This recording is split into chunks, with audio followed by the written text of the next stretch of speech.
ইতালির উত্তর পূর্ব ভেনেতো এলাকায় অবস্থিত বিশ্ব ঐতিহ্যের এই শহরটি সারা বছরই থাকে পর্যটকদের ভিড়ে মুখরিত।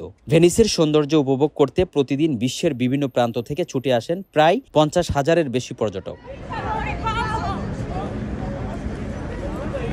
পৌরসভার বিধান অনুযায়ী শহরটিতে প্রবেশ করতে পর্যটকদের জনপ্রতি দিতে হবে 5 ইউরো। বিধানটি বহাল থাকবে আগামী 14 জুলাই পর্যন্ত 29 দিন ধরে। সকাল 8:30 থেকে বিকেল 4টা পর্যন্ত দিতে হবে এই অর্থ, অন্যথায় জরিমানা গুনতে হতে পারে 50 থেকে 300 ইউরো।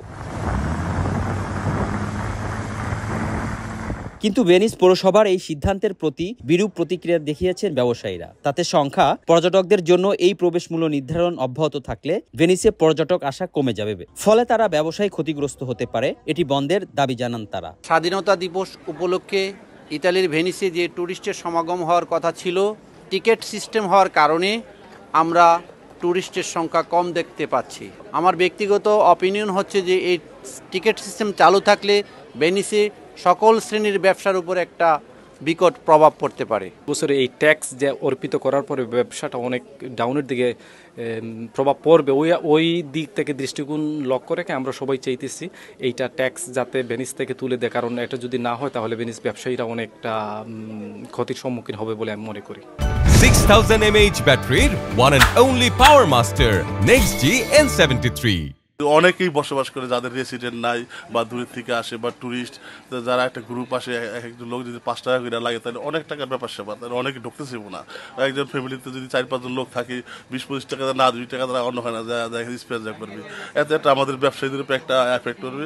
আশা করি যে এটা না করাই ভালো। তবে স্থানীয়দের জন্য কোনো প্রবেশ মূল্য লাগবে না। এছাড়া যারা এখানে কাজ করে বা বিশেষ কোঠায় অবস্থান করছে তাদের ক্ষেত্রে নিয়মটি প্রযোজ্য নয়। এজন্য নির্দিষ্ট ওয়েবসাইটে রেজিস্ট্রেশন করতে হবে। ভেনিস পৌরসভা কর্তৃক যে 29 দিন ব্যাপী যে ট্যুরিস্টদের জন্য কর আরোপ করার পদ্ধতি চালু করা হয়েছে, সে কর আরোপ পদ্ধতির জন্য আমি এক্সেপশন কোটায় পড়েছি, কারণ আমি বাংলাদেশ থেকে আগত একজন স্টুডেন্ট হিসেবে এদেশে এসেছি। কিন্তু আমাকে কর আরোপ টাকা এখানে 5 ইউরো প্রদান না করতে হলেও আমাকে সরকার নির্ধারিত কর্তৃক ওয়েবসাইটের প্ল্যাটফর্মের মাধ্যমে আমাকে রেজিস্ট্রেশন করতে হয়েছে।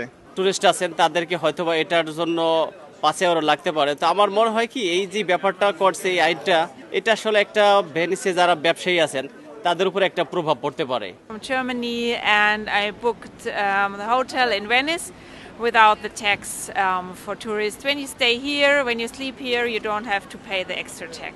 প্রতিদিন বিশ্বের বিভিন্ন দেশ থেকে ভেনিসে আসা অসংখ্য পর্যটক। ইতালির অর্থনীতিতে এই ভাসমান শহরের ভূমিকা অপরিসীম। প্রবাসী বাংলাদেশিরাও প্রতি বছর এখান থেকে বাংলাদেশে প্রেরণ করছে মোটা অঙ্কের রেভিডেন্স।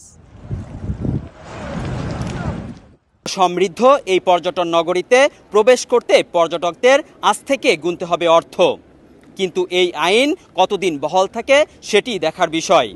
পাশাপাশি এখানে ব্যবসায়ীরা বলছেন এই আইন যদি অব্যাহত থাকে তাহলে তাহারা ব্যবসায়ী ক্ষতিগ্রস্ত হবে। আসলামুজ্জামান মোহাম্মদ, RTV, ইতালি।